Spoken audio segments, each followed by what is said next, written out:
जी, मेरे पास अगर 100 रुपए हैं, मैं चाहूंगा कि वो 100 रुपए का सबसे ज्यादा कंपाउंडिंग रिटर्न मुझे कहां पर मिलेगा।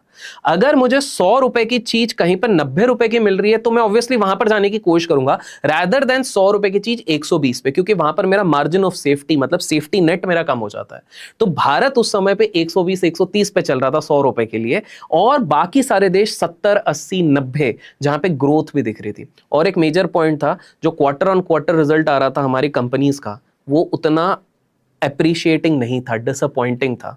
सो सारी चीजों को अगर लिंक लगाया जाए, वैल्यूएशंस हाई थे, इमर्जिंग नेशंस बाकी हमसे चीपर थे, एफआईआईस का आउटफ्लो बढ़ रहा था, और कहीं ना कहीं आप टेक्निकल लेवल पे देखेंगे तो एक ओवर सैचुरेटेड पॉइंट वहां पर आ ही रहा था 26,000 के ऊपर।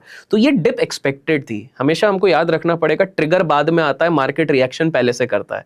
तो मार्केट एक छोटी छोटी सी आप रिएक्शन देखिए, पूरे इंडेक्स को गिनती के 2-3 चीजें संभाल के रख रही थी उस समय पे।